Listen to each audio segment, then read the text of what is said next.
आज ज्योतिष के तीसरे एपिसोड में हम लोग बात करेंगे ग्लोबल ज्योतिष और शॉर्टकट पॉलिटिक्स।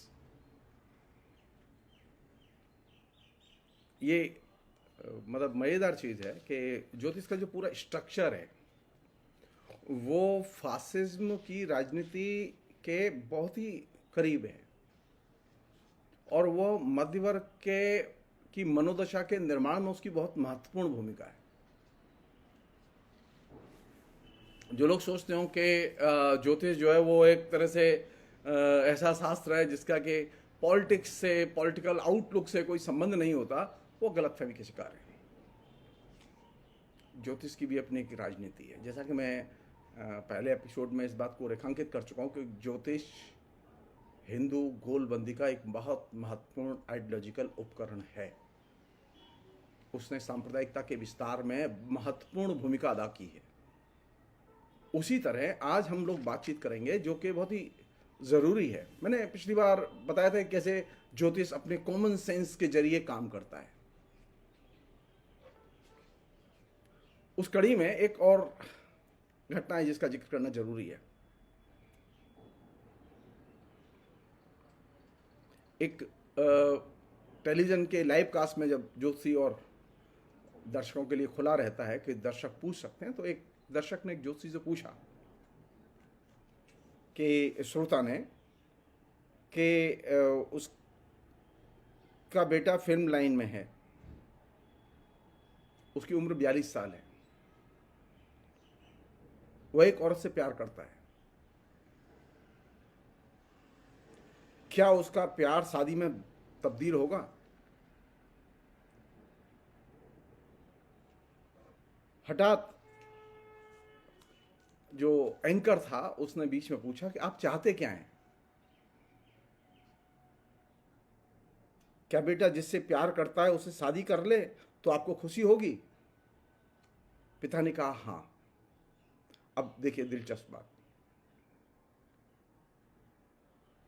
ज्योतिषी ने कहा कि अगले साल शादी हो जाएगी। अब इस पूरी प्रक्रिया का, इस पूरे डायलॉग का, इस पूरे प्रोसेस का, ये जो प्रश्न और प्रश्न के बीच में एंकर और एंकर के बाद में ज्योतिषी, इन दोनों के आने के बाद में इसका ज्योतिष से कोई संबंध नहीं है। उसने सवाल किया, उसने तत्काल उत्तर दे दिया। उसके पास में न पूछने वाले की कुंडली है, न उसके पास में पूछने वाले की हस्तरेखाएं हैं। बस सवाल पूछा और उसने प्रश्न के हिसाब से, ये भी कह सकते हैं, वो कह सकता है कि हम तो प्रश्न कुंडली के हिसाब से उत्तर दे रहे थे, ठीक, लेकिन उसने जो उत्तर दिया उसका न प्रश्न कुंडली से कोई लेना देना था, न जन्म कुंडली से कोई लेना देना था, न हस्तरेखा से कोई लेना देना था, क्योंकि जो बेटा प्यार करता है वो बेटा वहां था ही नहीं, बेटे का बाप था।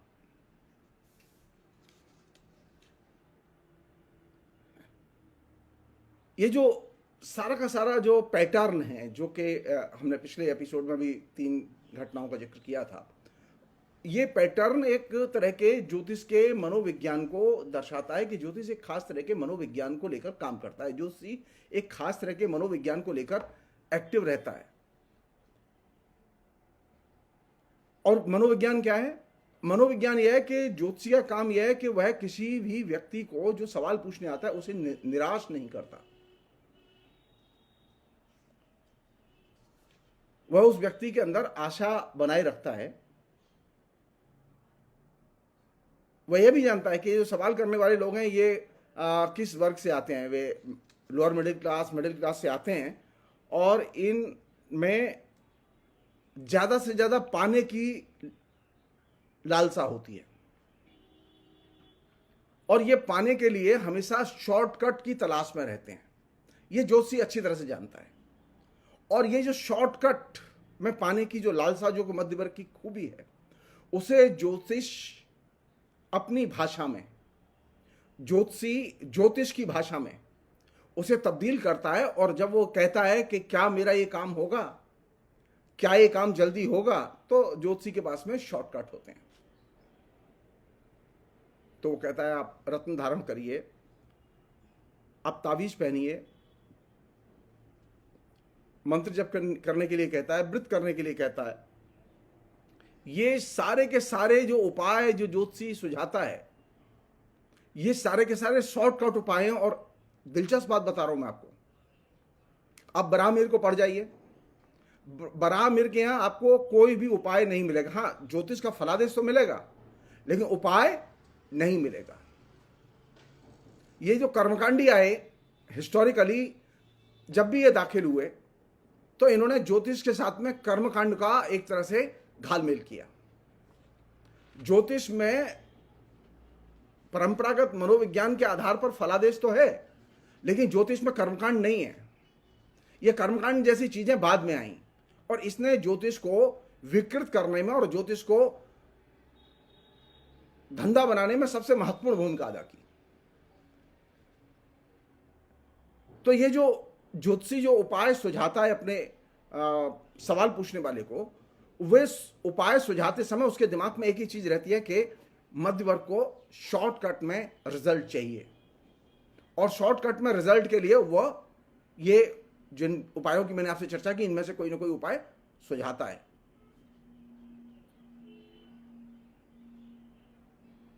और ये जो शॉर्टकट की जो मानसिकता है, ये शॉर्टकट की मानसिकता दर्शक को या श्रोता को या वह व्यक्ति जो सवाल कर रहा है उसे एक बहुत महत्वपूर्ण पैराडाइम में ले जाती है। वो महत्वपूर्ण पैराडाइम क्या है? वह पर निर्भरता का पैराडाइम है, जिसमें कि वह चला जाता है। अब ग्रहों की स्थिति के अनुसार फलादेश, और फलादेश के अनुसार उसके खराब ग्रह, और उस खराब ग्रह के अनुसार उसके लिए एक उपाय, और उस उपाय में उसकी निर्भरता किस पर है? ग्रहों पर। तो कौन सी चीज मूल्य के स्तर पर, आचरण के स्तर पर विकसित हुई? वह है पर निर्भरता। तो मध्य वर्ग में बड़े पैमाने पर निर्भरता को और शॉर्टकट की नजरिए को विकसित करने में ज्योतिष शास्त्र की और ज्योतिषियों की बहुत बड़ी भूमिका है।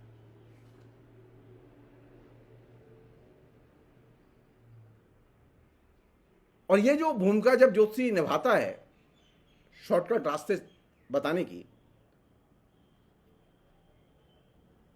तो ये भूमिकाएं व्यक्ति के अहंकार को संतुष्ट करती हैं कि चलो कुछ तो उपाय बताया,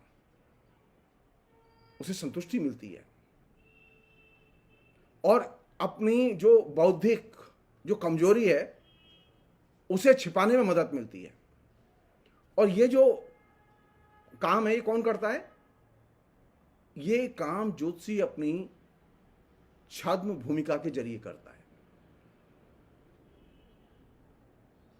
उसका जो बुनियादी लक्ष्य वो ये है कि जो व्यक्ति सवाल पूछना है उसके मानसिक अहम को कैसे संतुष्टि प्रदान की जाए।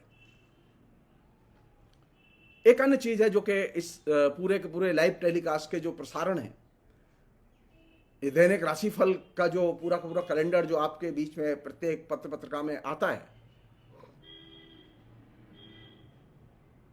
तो ये लाइव टेलीकास्ट के प्रसारण में दूसरी चीज जो बहुत महत्वपूर्ण है, जो कि काम करती है ज्योतिषी के जरिए, वो ये कि ज्योतिषी जो है जो सवाल करते हैं उनकी सामाजिक हैसियत और अवस्था को ध्यान में रख के बात करता है हमेशा,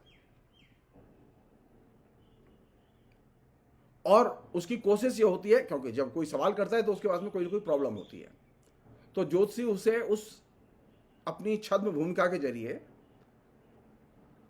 उस समस्या से निकलने का रास्ता सुझाता है। और ये जो उसका रास्ता सुझाना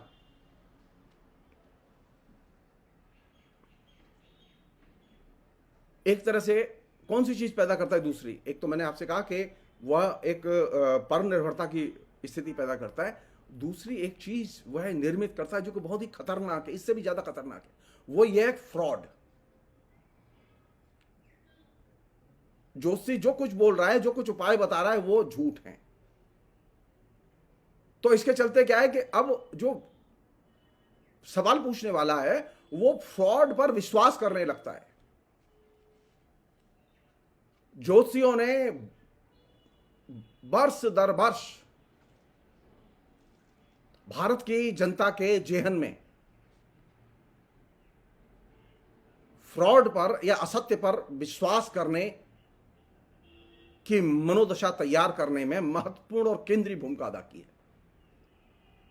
इसके बारे में ना तो ज्योतिषी बोलते हैं, ना राजनीतिज्ञ बोलते हैं, क्योंकि राजनीतिज्ञ भी अपना भाग्य दिखाने जाते हैं। सेठ साहूकार भी अपना भाग्य दिखाने जाते हैं। जो अरबपति है वह भी भाग्य दिखाता है। तो ज्योतिषी और सवाल पूछने वाले के बीच में जो ये जो कम्युनिकेशन है, इसमें जो सबसे केंद्रीय तत्व जो विकसित होता है वह है फ्रॉड और फ्रॉड की सामाजिक वैधता।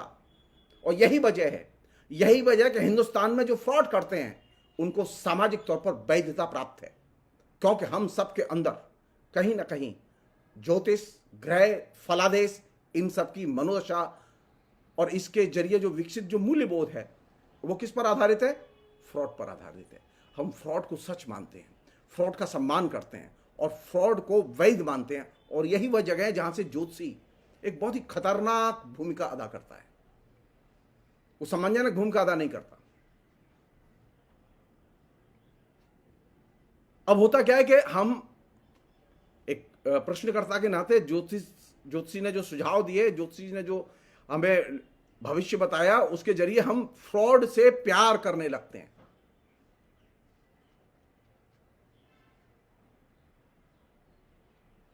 और दूसरी चीज, इल्यूजन्स में जीते हैं। तो ज्योतिष अपने समूचे कार्य व्यापार के जरिए फ्रॉड और विभ्रमों का एक तरह से प्रवेश निर्मित करता है। हम इल्यूजन्स में जीते हैं।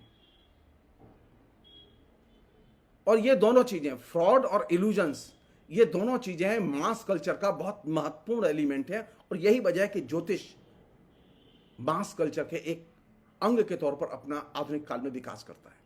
पहले वो भी मास कल्चर था, लेकिन दूसरे किस्म की थी। लेकिन अब जो मास कल्चर है वो दूसरे किस्म की है। और इसमें जो केंद्रीय तत्व है, जो कि पहले भी था और आज भी जो गया नहीं है, वो कौन सा है? फ्रॉड और भ्रमों का प्रवेश। ये दो चीजें हैं ज्योतिषी निर्मित करता है, जो कि बहुत ही खतरनाक है। और इसके चलते फ्रॉड को सामाजिक वैधता दिलाने में महत्वपूर्ण भूमिका अदा करता है। यही वजह है कि जो व्यक्ति फ्रॉड करता है, जो व्यक्ति झूठ बोलता है, हम उस पर विश्वास करते हैं। और यही वह जगह है जहां से कि फासिज्म को मदद मिलती है, रूलिंग क्लासेस को मदद मिलती है, रूलिंग क्लासेस के शासक वर्गों के असत्य प्रचार को मदद मिलती है, मास कल्चर के असत्य प्रचार को मदद मिलती है। एक अन्य चीज, अब बहुत दिलचस्प चीज, जिस तरह से मास कल्चर ग्लोबल कल्चर है, उसी तरह से ज्योतिष भी ग्लोबल है। सारी दुनिया में एस्ट्रोलॉजी बहुत ही पॉपुलर है, फलित ज्योतिष बहुत पॉपुलर है। एस्ट्रोनॉमी पॉपुलर नहीं है हिंदुस्तान की, लेकिन एस्ट्रोलॉजी पॉपुलर है, बहुत पॉपुलर है। तो ग्लोबल ज्योतिष, ग्लोबल भ्रम, ग्लोबल मिथ्या, ग्लोबल पर निर्भरता, ये चार चीजें मिलके एक बहुत ही शानदार प्रवेश निर्मित करती हैं, जो प्रवेश ज्योतिष की देन है।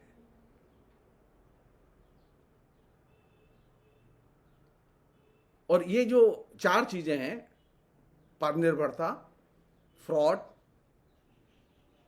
अहम की संतुष्टि और भ्रमों की सृष्टि, ये चीजें मिलकर एक ग्लोबल प्रवेश निर्मित करती हैं, जिसका कि बुर्जुआ सिस्टम प्रभावशाली ढंग से मास कल्चर के विभिन्न रूपों के जरिए इस्तेमाल करता है। और यही वजह है कि ज्योतिष गरीब का नहीं, शक्तिशाली का वैचारिक औजार बन जाता है।